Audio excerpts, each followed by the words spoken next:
যত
সারাদিন যেন আমার ভগতে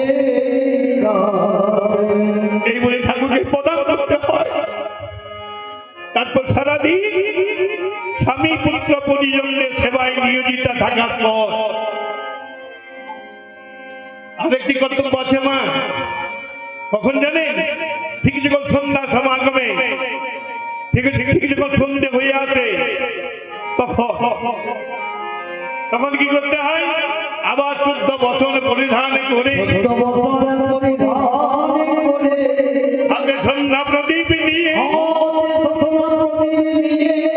তুলসী তলায় গিয়ে বলতে হয়, হে কৃষ্ণ ভক্তি প্রদায়িনী তুলসী, তোমার কৃপা ব্যতীত কৃষ্ণ ভক্তি পাওয়া যায় না, তুমি কৃষ্ণ ভক্তি প্রদায়িনী তুলসী, তোমার কাছে আমি সন্ধ্যা প্রদীপ দিলাম, হে তুলসী তোমার কাছে নিবেদন। দিন আমার যেমন গেল তেমন গেল, সারা রাত যেন আমার ভালো ঠিক আছে,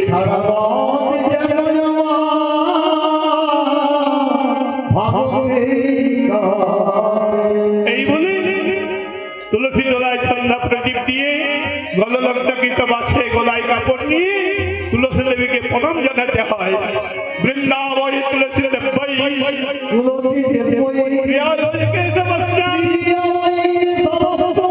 কৃষ্ণ ভক্তি প্রদেবী চন্দ্রভক্তায় নমো নমঃ। সহজ কথায় কুলবধূ বলে কর্তব্য হলো কুল ধর্ম আচরণ করা, কুলে বজায় থেকে গৌর গোবিন্দের সেবা করা, কুলে বজায় থেকে গৌর গোবিন্দের সেবা করা, কুল ত্যাগ করে নয়।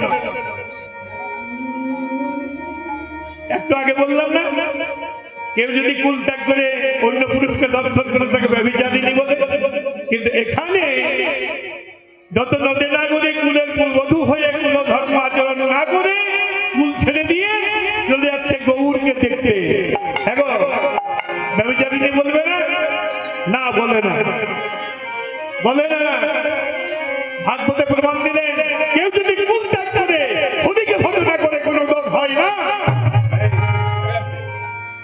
কেউ যদি কুল ত্যাগ করে রামকে ভজনা করে কোনো দোষ হয় না, কেউ যদি কুল ত্যাগ করে কৃষ্ণকে ভজনা করে কোনো দোষ হয় না। শুধু মুখে বললে তো হবে না, শাস্ত্র অনুযায়ী প্রমাণ দিতে হবে। কুল ত্যাগ করে হরিকে ভজনা করেছিলেন কে? কথাগুলো আপনারা সবই জানেন, আমি আপনাদের স্মরণ করিয়ে দিই। দৈত্যকুলে জন্মেছিল হিরণ্যকশিপুর পুত্র প্রহ্লাদ, সর্বধর্ম ত্যাগী ভজ গিরিধারী প্রহ্লাদ পিতৃত্যক্তা বিদুরেণ সমন্ভবা বলিরাম আচার্য ত্যক্তা মাতর ভরত নহি গোপবতী ত্যক্তা গোবিন্দং শরণং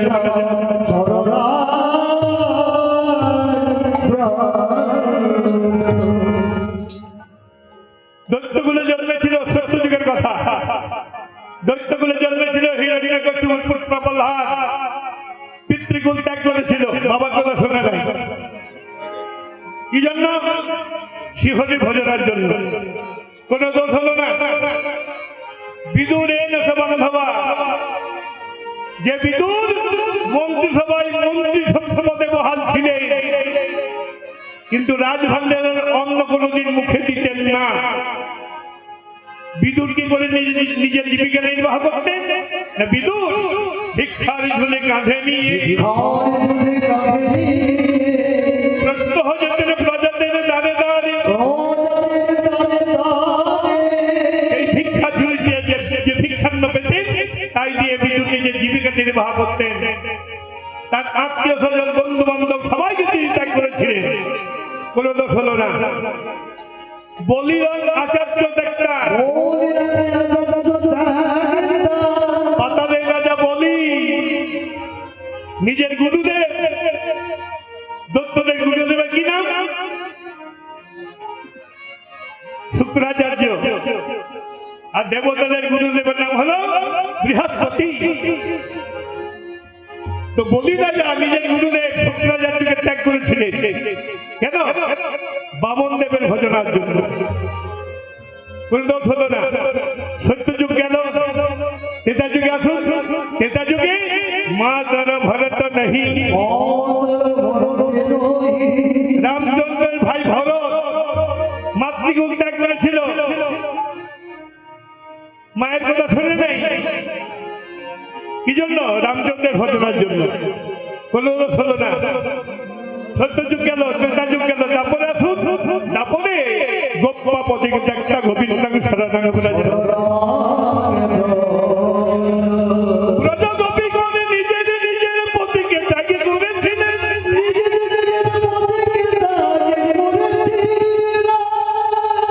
প্রজাপতিগণ নিজের নিজের পতিকে ত্যাগ করেছিলেন কি জন্য? গোবিন্দ ভজনার জন্য। কোন দোষ হলো না। সত্য যুগে দোষ হলো না, ত্রেতা যুগে দোষ হলো না, দাপর যুগে দোষ হলো না, কলি যুগে দোষ হবে কেন? তাই নদী নাগরিকগণ, যত নদী আর কুলবধূগণ বললো কি দোষ হবে না জেনে কুলধর্ম ত্যাগ করে দিয়ে কুল ছেড়ে দিয়ে পরপর গৌরকে দেখতে যাচ্ছে। কিন্তু ঘরে তো গুরুজন আছে, তাই গুরুজন দিকে দেখাবার জন্য একটি ছলনা করলে। কেমন ছলনা? তারা হে খালি ভরি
সোনা, সোনার থালাতে পুজোতে যেসব জিনিসপত্র লাগে,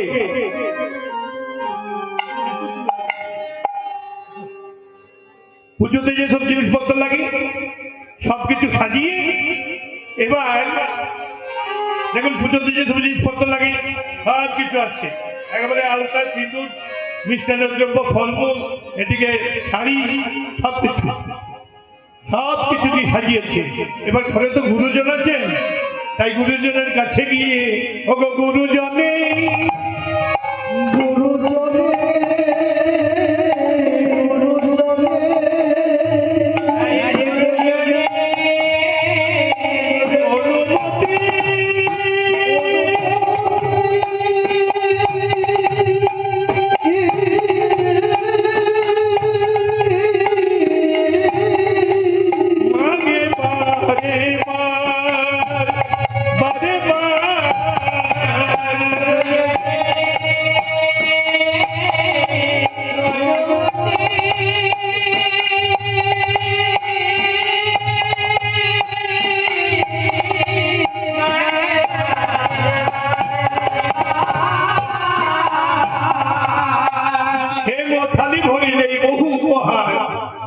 গুরুজনের অনুমতি মাগে বারবার। গুরুজনের কাছে গিয়ে বলে, অনুমতি দাও গো, অনুমতি দাও গো, দেবে দাদা ধনে যাব, অনুমতি দাও গো, দেবে দাদা ধনে যাব, অনুমতি দাও গো, এই পুণ্য তিথিতে,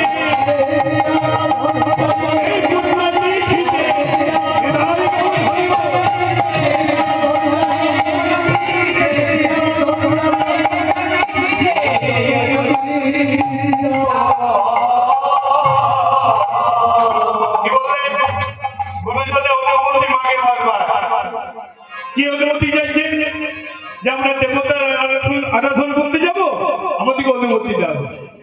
সাক্ষাৎ পদকর্তা এক পাশে দাঁড়িয়ে শুনছেন নদী নাগরিকদের কথা। নদী নাগরিকগণ কি বললেন, আমরা দেবতার আরাধন করতে যাব, এটা কি ঠিক?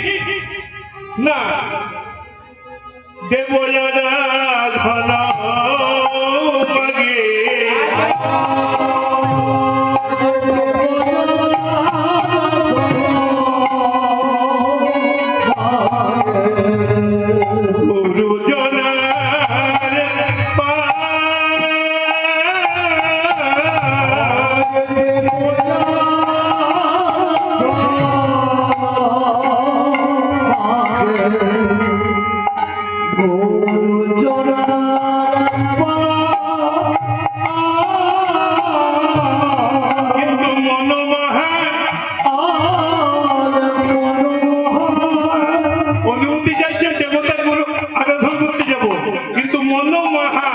মানে মনের মধ্যে অভিলাষ কি, মনোমহা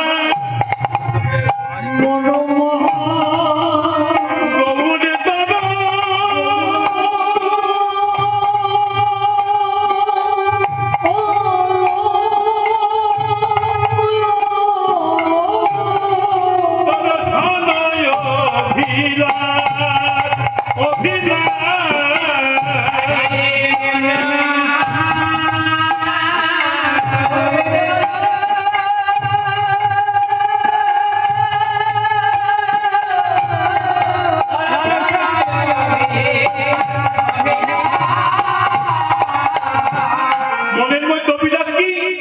মনোমহা গৌর দর্শন অভিলাষ, তারা দেখিতে যাবে,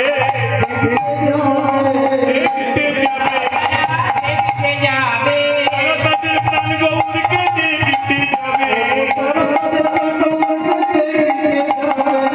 তাদের প্রাণ গৌরকে দেখতে যাবে। এই অভিলাষে মনে তারা তাদের প্রাণ গৌরকে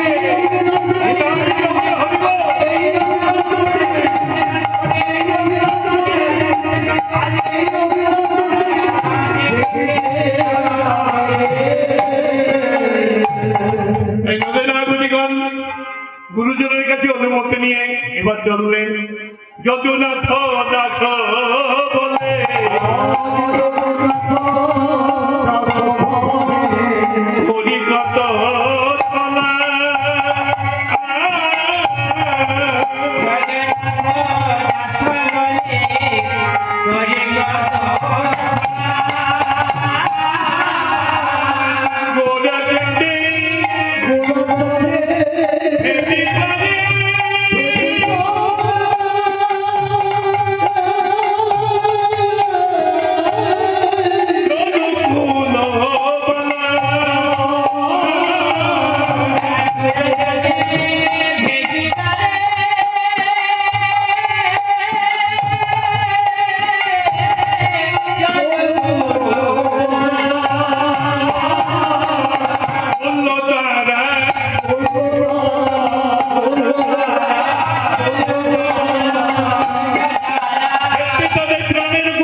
কৃষ্ণ নাম করো কৃষ্ণ নাম মধুর নাম হরি নাম করো কৃষ্ণ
নামক লীলায় আস্বাদন করলাম গৌরচন্দ্রিকা।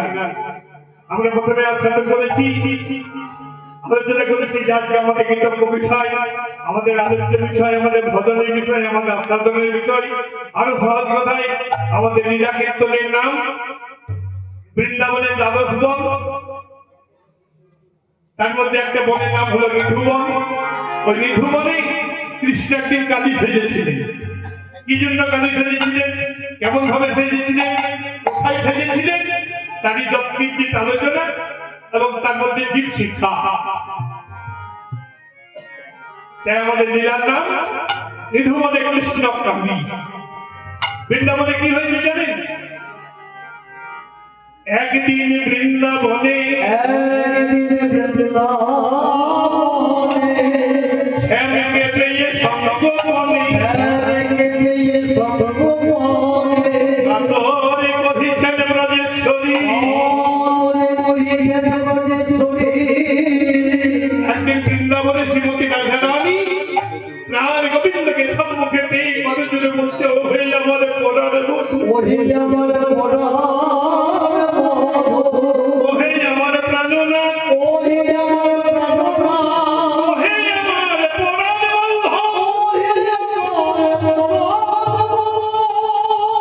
প্রাণনাথ, আমার মনে একটি ব্যথা আছে, আমার মনে একটি বেদনা আছে, আমার আক্ষেপ হয়, যদি তুমি বলতে বলো সেই আক্ষেপের কথা, সেই বেদনার কথা তুমি যদি বলতে বলো, তাহলে আমি তোমার কাছে প্রকাশ করে বলতে পারি।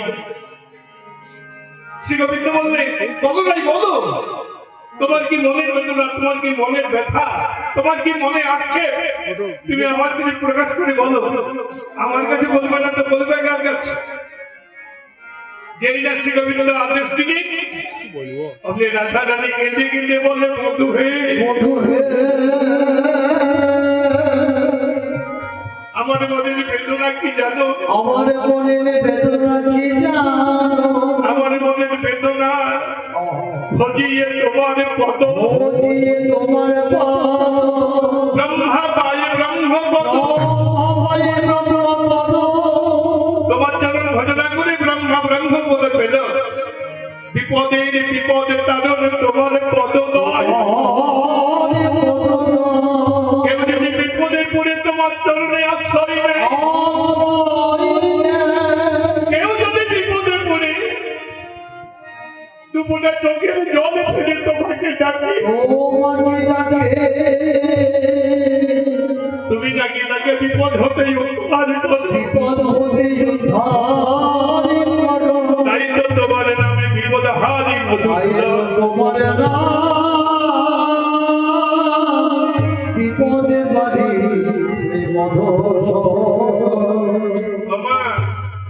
সত্যই বিপদে পড়ে আর নাই পড়ে যদি এক বন্ধু জল আর একটি মাত্র তুলসী পত্র দিয়ে চোখের জল দিয়ে যদি দিতে পারেন গোবিন্দের চরণে, চৈতন্য গ্রন্থে কৃষ্ণ দাস কবিরাজ গোস্বামী লিখলেন, অন্য কিছু চাই না, থালা ভর্তি ফলব, খ্রিস্টানের দ্রব্য ওসব কিছু চাই না, কিছু দিতে পারুন আর না পারুন, তুলসী জলমাত্রেই না জলস্য চুরুকে নবা বিপ্রিণীতে সমাতমানং ভক্তভো ভগবৎ, একজন দুটো গঙ্গা জল আর একটি মাত্র তুলসী পত্র দিয়ে, আর তার সঙ্গে যদি দুপুরে চোখের জল দিতে পারে, নম কৃষ্ণায় নম বলে যদি দিতে পারে, তো কৃষ্ণ প্রতিজ্ঞা করেছেন সেই ভক্তের কাছে আমি একদিনের জন্য নয়, 2 দিনের জন্য নয়, চিরন্তরের জন্য তার চর্চায় আমি বাধা হয়ে থাকি। আমি তাই যদি বিক্রি হয়ে যায়, বিক্রি নিতে সমাজ ভক্ত ভগবান।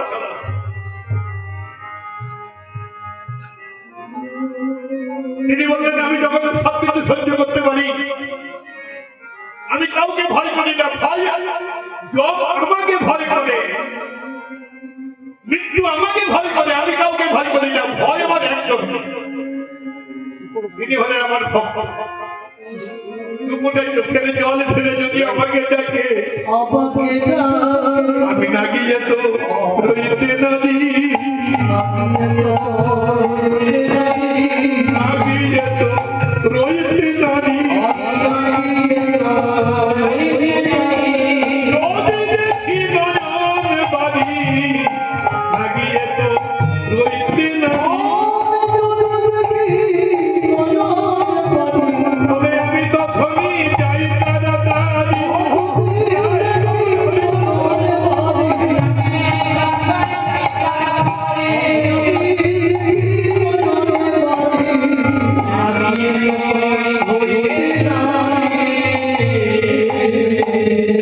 ভাগবত খুলে দেখবেন ভাগবতে কৃষ্ণ নিজে মুখে বললেন কেউ আমাকে সোনার থালা ভর্তি করে খেতে দেয়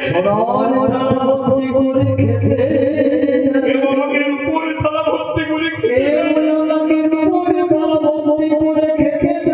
যাদের সোনার থালা দেবার ক্ষমতা নাই রূপোর থালা দেবার ক্ষমতা নাই সেই আমাকে পিতলের থালা ভর্তি করে খেতে দেয় যার পিতলের থালা দেবার ক্ষমতা নাই সে আমাকে পাতাতে করে দেয় কেউ মিষ্টান্ন দ্রব্য দেয় ক্ষীর দেয় পায়স দেয় নবমী দেয় কোন ভক্তের যদি কিছু না জোটে সে আমাকে দুটো নকুল দানা দেয় নকুল দানা দেবার যদি ক্ষমতা না থাকে সে আমাকে দুদানা চিনি দেয় কৃষ্ণ নিজে মুখে বললেন ভক্ত আমাকে কি দিল সেটা দেখি না কতটুকু দিল সেটা দেখি না আমি কি দেখি জানো ভক্ত আমাকে যেটা দিল সেটা ভক্তি ভরে দিল কি না এটাই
বিপদের বিপদ তারণ তোমার পদদয়,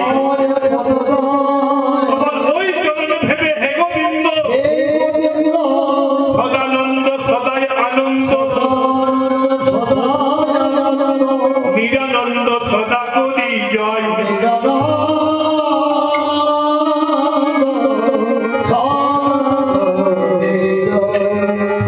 তোমার ওই চরণ ভেবে হে গোবিন্দ সদানন্দ সদাই আনন্দ। সদানন্দ কাকে কার নাম গো? কে? ওই যে শিব ঠাকুর। সদানন্দ হলেন শিব ঠাকুর। সদানন্দ সদাই আনন্দ নিরানন্দ সদা করি জয়। আরো আছে শুনো চিন্তামণি তোমায় বলি, তোমার ওই চরণ চিন্তা করলো পাতালের রাজা বলি। পাতালের রাজা বলি তোমার চরণ চিন্তা করেছিল বলে তুমি বন্দি যার চিরকাল দ্বারে, বলির দরজায় তুমি দাড়ি রূপে কথা রইলে। মজে দাও কি তব পাই, কি সম্পদ ধ্রুব পাই, তুমি স্থান দিয়েছ গোলক উপরে।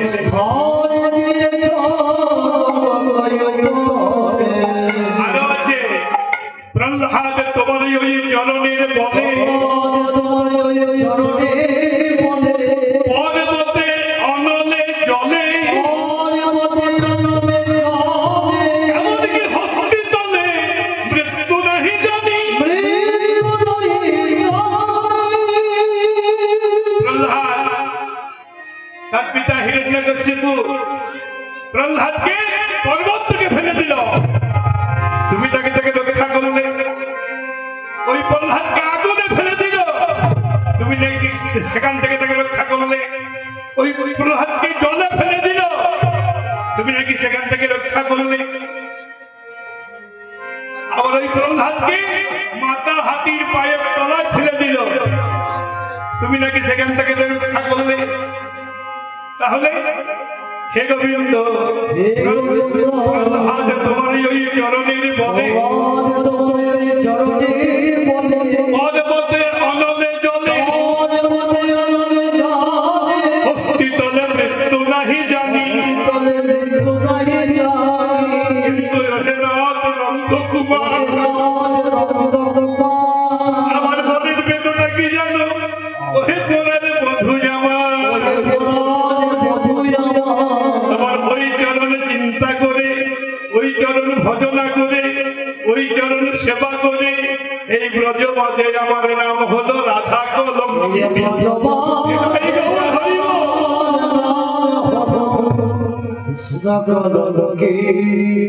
হে গোবিন্দ তোমার চরণ চিন্তা করে ব্রহ্মা ব্রহ্মপদ পেল, তোমার চরণ চিন্তা করে শিব ঠাকুর সবাই ঘুরে বেড়াই আনন্দিত হয়ে।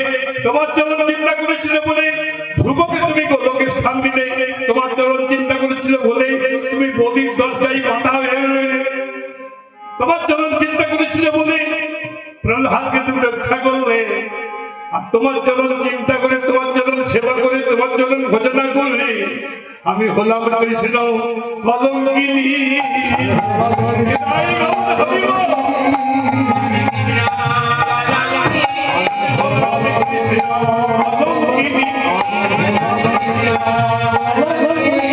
তোমার চরণ ভজনা করে হলাম কৃষ্ণ কলঙ্কিনী।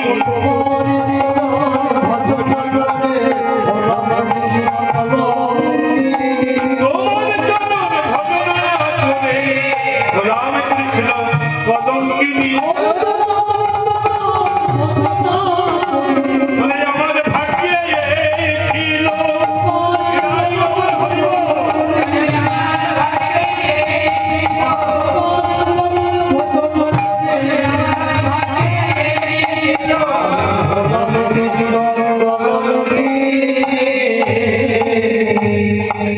বন্ধু, তোমার কাছে অন্য কিছু চাই না, কিচ্ছু চাই না। তুমি আমার কলঙ্কিনী নাম ঘুচাই না, কলঙ্কিনী নাম ঘুচাইয়ে না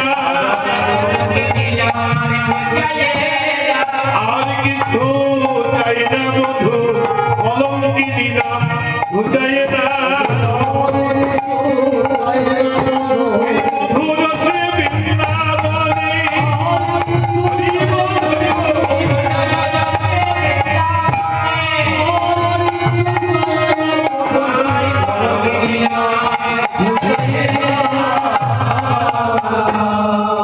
রাধারানীর কান্না ভরা কথা শুনে এতক্ষণ রাধারানী কেঁদে কেঁদে বললেন তো কথাগুলো প্রাণ গোবিন্দ শুনছিলেন। এবার শুনি রাধার এই অভিমান, কি সুন্দর কথা দেখুন। শুনি রাধার এই অভিমান করিয়ে অতি সম্মান যত্ন স্বরে বহেন কেশব রাধে। তোমাকে কলঙ্কিনী কারা বলে জানো? যারা তোমাকে চেনে না, যারা তোমাকে জানে না, যাদের তোমার তত্ত্ব সম্বন্ধে জ্ঞান নাই, যাদের আধার তত্ত্ব সম্বন্ধে জ্ঞান নাই, তারা তোমাকে কলঙ্কিনী বলে। আর যারা তোমাকে জানে, তোমাকে চেনে, যাদের আধার তত্ত্ব সম্বন্ধে জ্ঞান আছে, তারা তোমাকে কোনোদিন কলঙ্কিনী বলবে না, বলে না। শোনাই, যার গুণ যে জানে না সে আদর করে না। কি বাবা? যার গুণ যে জানে না সে আদর করে না, অতি সত্য কথা। এই দেখুন না, আমার কাছে এই যে কোনটি, এই যে ছোট্ট মালা, এই মালাটার আদর অনেক, আরেকজনের কিছু নাও হতে পারে। এইটা একটা কম বয়সে মালা পড়েছে, অনেকেই বলে ঠান্ডা করে। এখন থেকে মালা পড়েছি, এই মালাটার আদর আমার কাছে অনেক, আরেকজনের কাছে নাও হতে পারে। ও গুণ জানে না তাই আদর করে না। কৃষ্ণ বলে রাধে ছেড়ে ছেড়ে, যে গুণ জানে না সে আদর করে না। তার প্রমাণ দেখো, গুলি গুলির ব্যক্তি নবৃত্তি নির্মূলা, বলি বলেন ব্যক্তি নবৃত্তি দুর্বলা, বলি মৃগন্ধস্য গুণা না মুশিক কোকিলা বসন্তস্য গুণা না পায়স। বললেন গুণী গুণং ব্যক্তি নবৃত্তি নির্গুণা, যারা গুণীজন, যারা গুণের আদর জানে, যারা নির্গুণ তারা গুণের আদর কি জানবে? বলি বলেন ব্যক্তি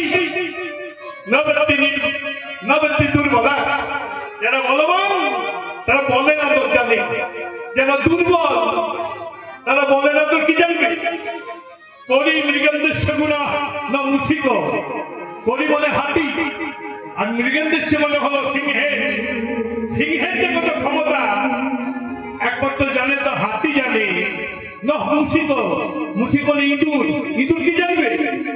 কোকিলা বসন্তস্য গুণা না বায়স, বসন্তকালের যে কি গুণ একমাত্র জানে তো কোকিল জানে, না বায়স, বায়স বলে কাক, কাক কি জানবে? রাধে, যার গুণ যে জানে না সে আদর করে না। শোনো শোনো শোনো, আরো আরো প্রমাণ দিচ্ছি। তুলসী জানো তো? তুলসী, যে তুলসীর তুলনা জগতে কারো সঙ্গে তোলা চলে না।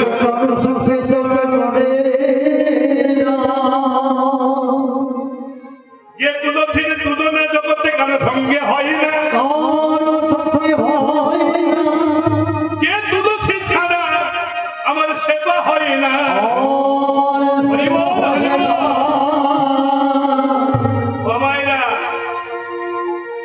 কৃষ্ণ নিজ মুখে বলছে, শুনুন, যে তুলসীর তুলনা জগতে কারো সঙ্গে তোলা চলে না, যে তুলসীর তুলনা জগতে কারো সঙ্গে হয় না, যে তুলসী ছাড়া আমার ভোগ নিবেদন হয় না।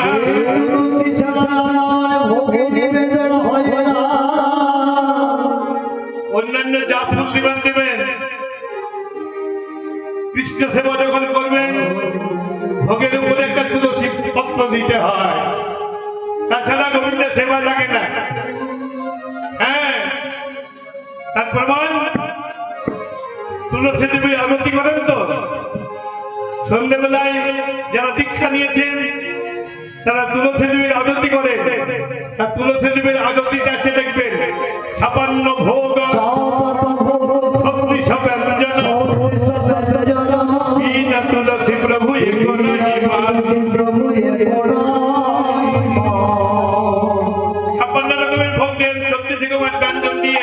গোবিন্দের সেবা দিতে চায়। আর ভোগের উপরে যদি কেউ তুলসী পত্র না দেন সেটা আমার গোবিন্দের সেবাই লাগে। গোবিন্দ বললেন এ তুলসীর তুলনা জগতে কারো সঙ্গে এ তুলসীর তুলনা জগতে কারো সঙ্গে হয় না। এ তুলসী ছাড়া আমার ভোগ নিবেদন হয়। এ তুলসীকে আমি মাথায় তুলি।